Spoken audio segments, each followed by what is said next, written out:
welcome to this chat with Rachel, who is the face of our new AI technology, which we're about to launch on SignStudio for our Try With AI. Thank you so much, Rachel, for taking the time to chat with us. It would be really interesting to kind of hear your perspective on being the new face of Try With AI on SignStudio and being kind of the face of this really cutting edge technology. So I guess it'd be really interesting to hear kind of the behind the scenes process. How do you become the AI model version of you? I think it was actually very meticulously planned.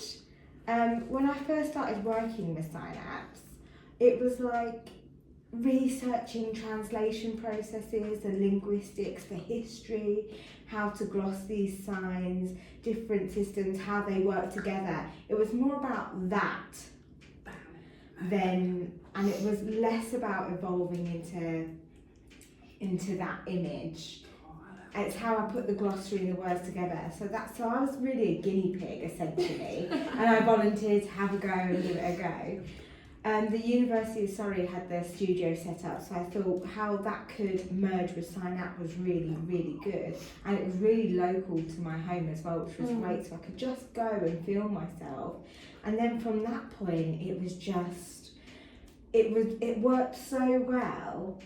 We blended two different kinds of signs together and it just became fixed, and it worked so well. We had that amazing new team. And I really enjoyed it as well. I think it was a really informal process. It wasn't very strategic. You need to do this, and this, to model this. It was just an experiment that worked really well. And that was 2 years ago. So thinking about 2 years to now, I never saw this coming. I didn't think I'd be the face of Synapse really. So like when I'm 18, old, and on my iPad, a computer, whatever we have when I'm that age, I'm gonna be like, oh my god, that's what I looked like at that time. So I'm like frozen in time now. I think that's a benefit, and it reminds me of my youth. No, I was gonna say, how does it feel that this AI version of you will never age? It will never get like grey hair, not a single wrinkle. It will be this youthful version of you forever. It's weird. It's weird. It's weird to see myself maybe a year ago as well. I recorded myself a year ago to now. I look back and I'm like, my hair's darker, I'm more grey now. And I guess it was all nice and straightened at that point. And it was really interesting. It was really different. And also thinking about, it's just weird when I see an individual record of each glossary. It becomes like a sentence, it becomes like a paragraph, then it becomes a translation for a video or a website or whatever it is. Just seeing how all those individual signs have come into play, and I watch it and I'm like, wow, that's my translation. So it's just a really weird feeling. It's like the development, like as much as we've done, and we've kind of stepped back and we're observing my works in a way, but it wasn't my work. Do you know what I mean? It doesn't make sense. It's a bit of psychology there behind it, but it's something for me to get used to. And sometimes I question myself. I'm like, am I losing my mind? Did I translate that? And I'm like, no, that's AI. That's AI. I was gonna say, how does it feel like being able to watch a video back that you didn't sign? It is weird. I think I'm better now because I'm so used to it. I've done so many. But when I first started, I was like, I got to the point where I have to separate myself from that. That's not me. That's the AI. And I think about the sign linguistics, about the context and the positioning, and I'm looking it as me. Do you know what I mean? It's just so weird. It's just weird. I think I'm better at it now, but more people are involved as well in Synapse, and they help with the process, and they can observe, and they're like, oh, it's interesting that you signed it that way. Why didn't you sign it this way? So yeah, it is weird. It's quite strange. Yeah, I think it takes time to get used to. Yeah. And I think maybe it will become normal at some point and I'll be like, oh yeah. But for now, I'm just in that stage where it's a bit strange. But it's strange because AI has recorded voices, whereas hearing people, you know, you've got adverts, you've got the voiceover. So I must think for them, like, do they think, oh, that's my voice? That's really strange. But for me, because it's my image, it's completely it's different. a bit. I feel like it's a new thing at the moment. It's different. It's very different having your face to your voice. Like it's very, very different. So because your face is a bit more personal, isn't it? Yeah, I think with the deaf community, my image is quite important because it helps with the structure, the kind of the rapport with people as well. They're getting information that they trust in me. So I'm in the deaf community. Lots of people do know me. So it's really important to make sure the information is right through AI. Yeah. And also it's representing my image, but also representing Synapse at the same time. So it's strange. So it's like I'm like a clone. It's like they're borrowing me. It's really strange. I guess kind of on that, and you know the impact you have on the deaf community, and you're very active within it. Where do you kind of see this technology, because it's very cutting edge, it's very new? What kind of impact do you think it's going to have on the deaf community, say within the next, couple months, a couple years, to say your dream of where this could be in 10 years and what this could do? How do you kind of see this playing out? I'm really excited because for so long we've had loads of gaps, lots of barriers to information. And you're like, what do you do? There's no information. Like, what do you do? You've got to find another way. But now AI is there and it can cover lots of those gaps we've been missing. Recently with transport and websites as well, we've got videos there and it's becoming so used. So accessibility is improving, the barriers are reducing. So that's my aim for the deaf community. I am deaf myself, I represent the deaf community. You know, I've got family that are deaf as well. So I'm excited to be part of that. The more work we do, it means the more access that improves, the barriers that reduce. That's my aim. And I think we all have the same aim. The other side is, I'm really strongly in the deaf community. A lot of people know me and they trust me. Oh, I hope they trust me. It's a big positive advocate for the deaf community and sign language in general. So I'm hoping the community sees this, and I don't want them to be so worried about AI. Yeah. Because AI is so new, everyone says taking over the world, what are we going to do? But actually I want them to know that we've got Rachel's image there as an AI. She's got our best interest at heart. She's looking after BSL, she's looking after the community. So we're in the right direction. It's in safe hands is what I want them to feel. So yeah, I'm still a lot of work to go, but I feel like we're at a starting point of positivity. Yeah, that is. So yeah, I'm looking forward to looking back in the next 2 years and thinking like, Synapse was a startup, they built themselves from really nothing, and now seeing how far that they've come and how many projects we've done, you know. So I mean, for the next few months we've got loads more projects coming, but in 10 years, who knows? We'll maybe have deaf children, the future generation will be watching our translations, and they can choose anything they want rather than having to, that website, I haven't got a video in BSL, I can't use that, or trying to work it out, where they can watch their programme and AI's there. Or there's a document that they would like to have signed and AI is right there. It would be great for future generations to have access to that, so they don't have to go, maybe that means this or that means that. It takes all the guessing out of all of that work where they've got a translation there. Or like maybe they've got podcasts where it's only people talking. Deaf people can't access that, can they? No. But to have maybe an AI translation there, that would be brilliant. Because there's no translation now for podcasts, same as some websites. So that I think we've got those gaps that we can cover, and we can do it quickly. So it helps reduce problems in other areas, for example, mental health, with the isolation, how to improve health. and it makes a decision what I can pick, so they've got informed choices of what they can go for because they have that accessible information.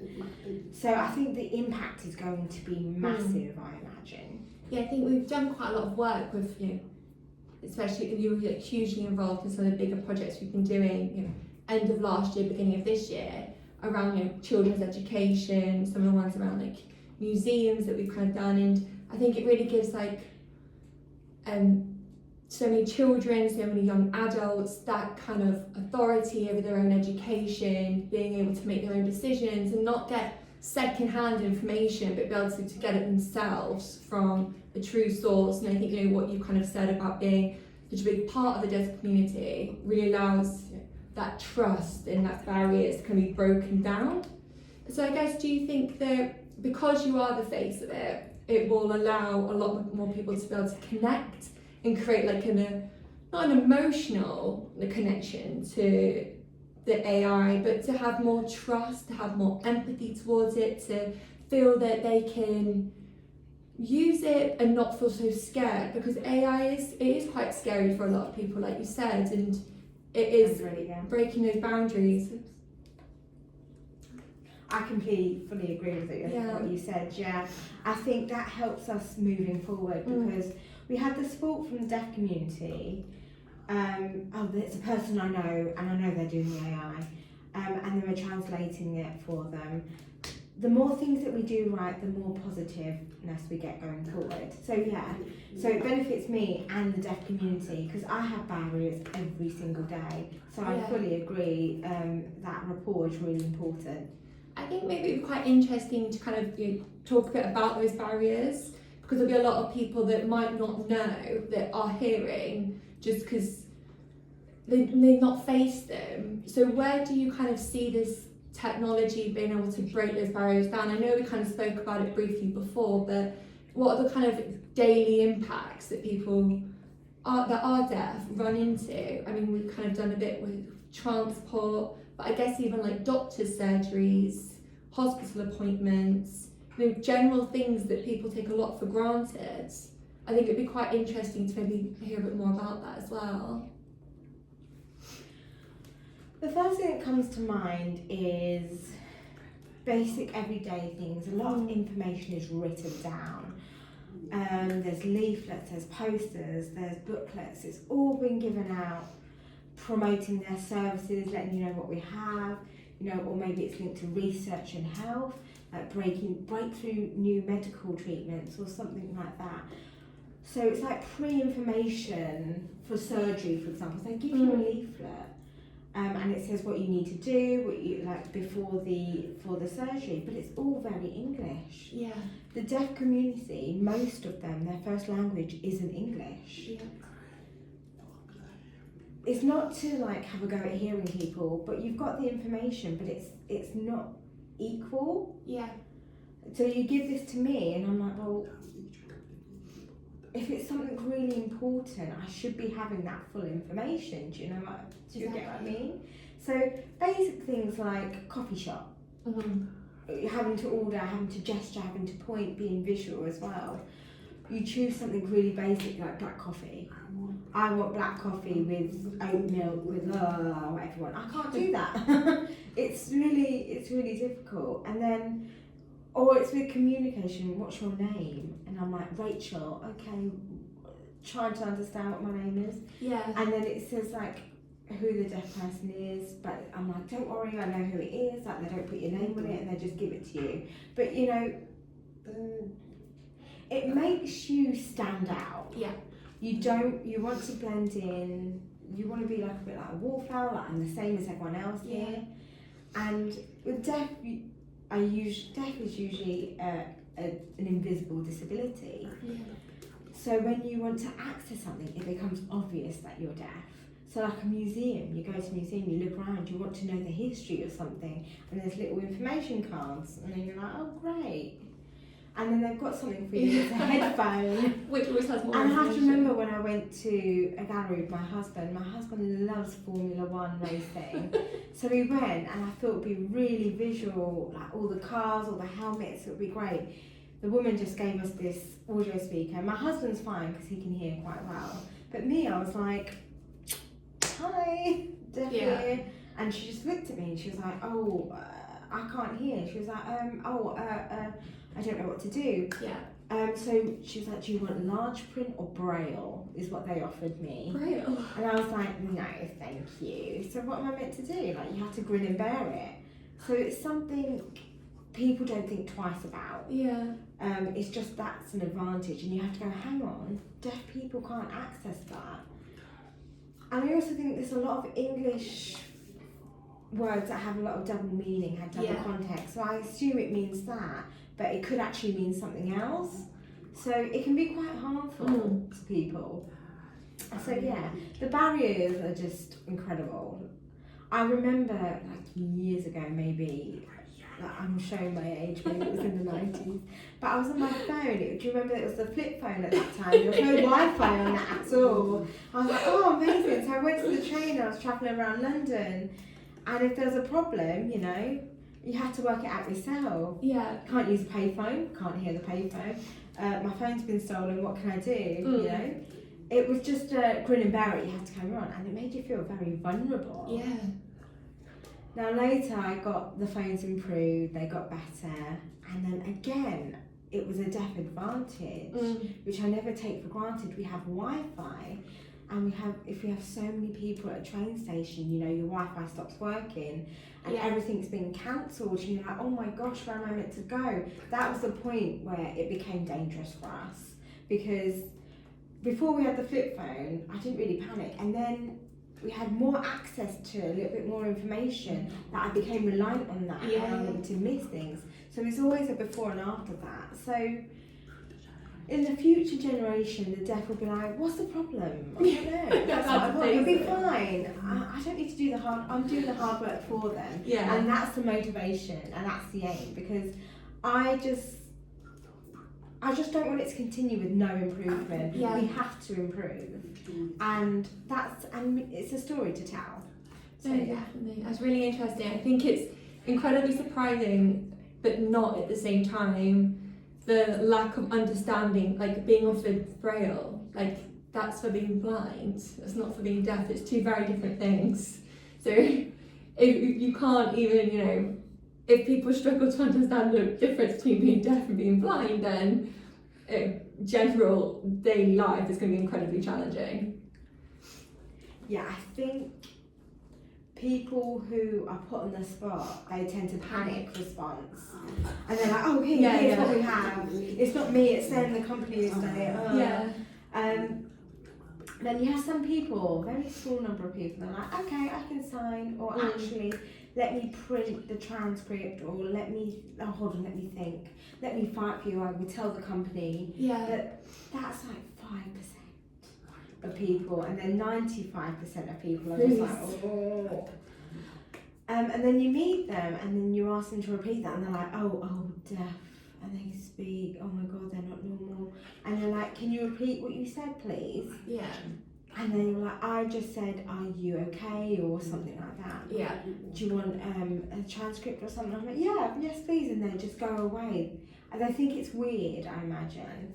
I don't have 3 heads. I don't have 6 legs. I'm not green. I'm quite normal looking, but they seem to freeze and they go out of space. It's just really weird. It's weird that the deaf community are open to other disabilities. Wheelchairs, fine, no problem. There's no judgment, nothing. They're very open, very accepting. But when it's a hearing and then there's deaf people, they're constantly looking, and it's very strange. I don't know, it's a lack of life experience, or they're in their own bubble or something where they don't know what's going on. I don't know, it's very weird. It's probably right. It's probably a bit of a lack of life experience. Maybe I think when you can't use your voice, you start, as a hearing person, you can't use your voice, you start, you panic and think, how am I meant to communicate? Because you get so used to just being able to talk. And it's like we kind of spoke about before, it's the fact of how much you completely and utterly take for granted that you can order a coffee, that you can just, if the Wi-Fi or signal goes down the train station, you can just ask someone. It's the complete it's easy. It's completely easy. And I think, kind of how we spoke before, this like technology and the work that you're doing for the trial with AI will hopefully be able to, starting to kind of break those barriers down. And like you said, you're doing all this work for the younger community. So once, the younger deaf community start coming through, they'll never know what a flip phone is, let alone not having Wi-Fi. So they'll just see pictures of you everywhere and just think it's completely normal. Yes, I remember when I was talking to a friend of mine and I was talking about 888. It's on the TV, you put 888 and you put the subtitles on. And everyone was like, what are you talking about? I'm like, yeah, that was my time. You have to have a newspaper, the TV programme, you have to see. It had ESCA subtitles in a circle. There were three or four programmes a week. And we took that for granted. They took that for granted. They're like, TV, you've got Amazon Prime, you've got Netflix, all of that. You've got colour, different people talking, the subtitles are all there, which is great. It's a massive improvement, but still, the subtitles are in written English. We need to see a visual BSL representation in there. I want that. I think just a quick point just before we kind of finish up. I think subtitles are really an interesting point, because a lot of companies think that subtitles are enough.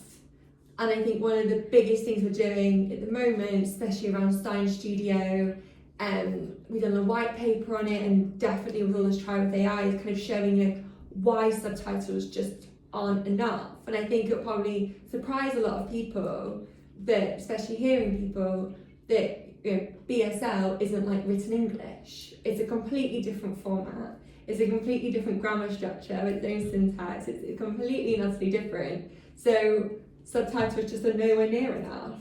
And I think that's a really kind of interesting point as well. I think that will become an area that we're constantly having to fight. Yeah.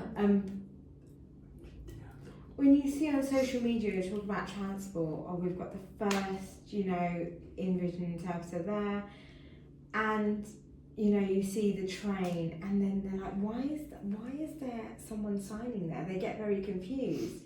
And it's because, like you said, the structure and the grammar is all completely different. There's lots of double meanings. Like one word would have complete different meaning, depends on the context. Like the word book, for example. Everyone sees book, but maybe it's like book as in book something. Or deaf people will look at the word book and they're like, what's the context around that? Is it book appointment, or is it book you read, or is it book fine? Like what is it? And what is the context between that? And that's why BSL is beautiful. It's a visual language. There's no confusion there. Book means that's a reading book. Book means that you're booking an appointment, So there's no underlying, what's the context? Oh, could it be this? Could it be that? Straight away, that's the point. Deaf people are very direct. That's probably why they prefer it that way. So it's a hidden meaning. It's just straight to the point. So I think subtitles,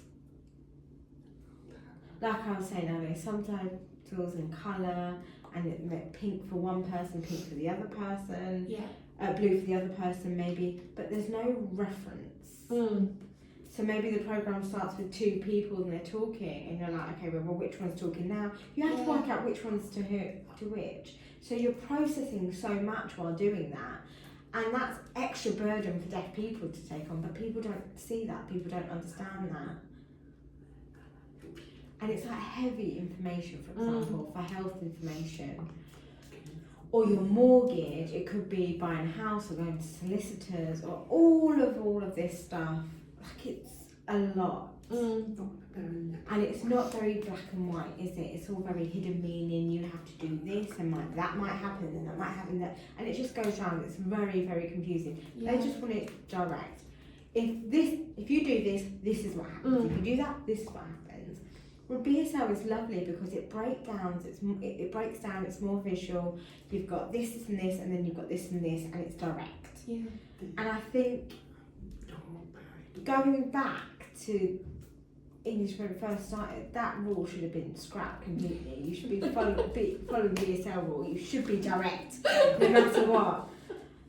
I think it'll be a long journey for that, and we'll be constantly fighting for them to understand the difference between the two languages. And we flow in the mixture of SSE, which is Science Support English.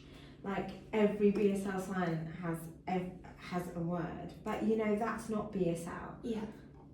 BSL's more visual. It's rich. You've got placement. You've got facial expressions. It's beautiful. So I think we've got a long way to go with that. Yeah. No, that's very true. Yeah. I think We'll get there. Definitely. I think English is such a weird language as well because there's so much that's meant but not spoken, in a sense of it's implied. Things are sayings, facial expressions, and I guess like you said, BSL is very direct. That kind of implied concept is kind of lost. It's completely pointless. That's like when you're talking about, I don't know, for example, raining cats and dogs. That's in English. For deaf people, like, oh my god, there's cats and dogs falling from the sky. Like, what does that mean? How do you imagine that? Is that picture somewhat? No, it's just a hearing thing that people say. It's raining. It just means it's raining really heavily.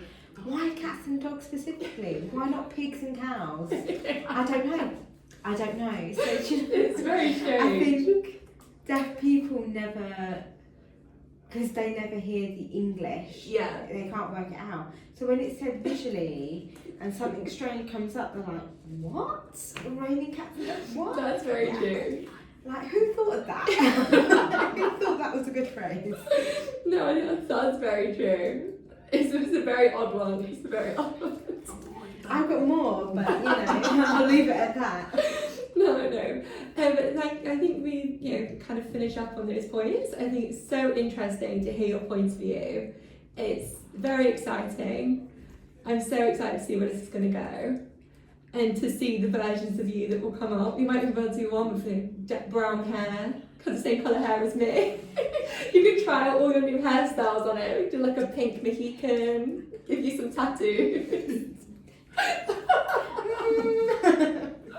Try all these different versions down the years to come. But no, thank you so much for taking the time to talk with us. It's my I'm pleasure. very excited to see what's going to go. Thank you.